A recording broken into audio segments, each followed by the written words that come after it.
I still remember well my speech at the World Economic Forum in 1999. In those early days, the relationship between the United Nations and the private sector was one of mutual suspicion. Today, thanks in no small part to the Global Compact, business accepts the United Nations as a partner. At the same time, the Global Compact also brought about a historic change within the United Nations. Indeed, today, the UN increasingly understands that working with the private sector is an essential element in tackling poverty, climate change, and virtually every other major challenge we face. As a company, we are constantly faced with more and more complex dilemmas. We have to ask ourselves all the time, how well are we doing when we compare our actions to the principles that we have actually committed ourselves to. The purpose of the game is in an easy, fun and in an interactive way to train people about the 10 principles in the Global Compact and how to manage complex dilemmas. The dilemma game, I think, is very valuable to the Global Compact in a number of different ways. I've seen businessmen and women from many different parts of the world already play this game, and what I see is that it has a very intense interaction among the players and a very intense discussion. The Global Compact has around 90 local networks around the world, and we find the dilemma game especially useful for those local networks. It helps companies to get a deeper understanding of what the principle really mean in practice. Well, we've distributed the game to all of our business units and they will use them in their implementation efforts. So at this point I know that the game is being played in South Africa, in Brazil, in Panama, in China, and that will continue because it's a really good way to insert some fun and discussion and engagement in a presentation about what sustainability is, what are we going to do about it, which may be a little theoretical, and this is really a practical and down-to-earth way to approach it.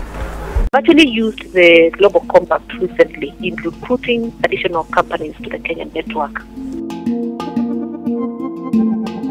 Many years helping and assisting companies in developing CSR strategies and thinking about signing the Global Compact, giving me the experience that it can sometimes be very difficult to see how these more abstract principles are turned into concrete action and decisions. And the idea was that that could be done much easier and much more fun and in a much more interactive way through a game. Danish Minister of Foreign Affairs wished to give a present to the UN Global Compact on its 10 years anniversary and have funded the development of the game. There were a number of key considerations when we were making the game.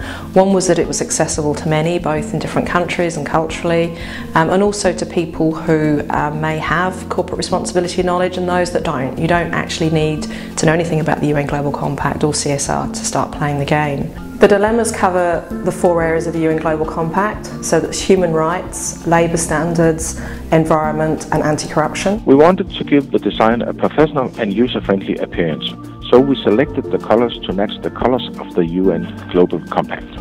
We also aimed to minimize the use of materials such as glues.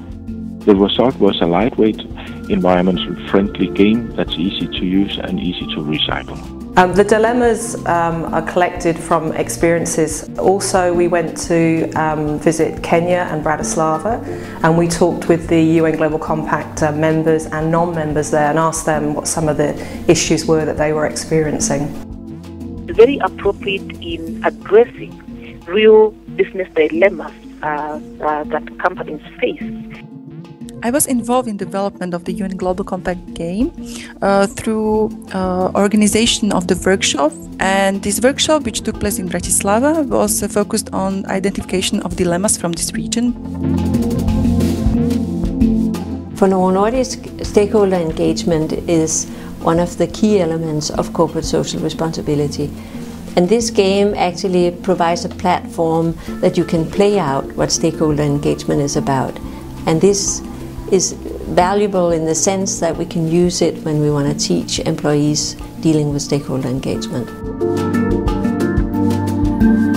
We think it's great that the dilemma game also includes the MDGs. It's important to understand that the Global Compact is about much more than reducing negative impacts, but looking for ways in which the company can contribute positively to development. How many people do not have access to safe drinking water? And we think that these kind of informations would inspire people to live up to the principles. There's no license fee in using the game. The game is made as an open source, so everybody can use it as they see fit. We think it's a great game, and we could even make it more Novo Nordisk by changing some of the dilemmas into real Novo Nordisk dilemmas and still use the exact same concept. We sponsored the game because I thought the world needed this game and Maersk needed it, and we're just in a place where we have decided on our sustainability strategy and we're going to implement it, and the game is a great implementation tool. Nordisk has been a signatory of the UN Global Compact since 2002, and it's natural for us to support a great initiative like this one. Of course, we do have problems on Earth that needs a joint effort to be solved.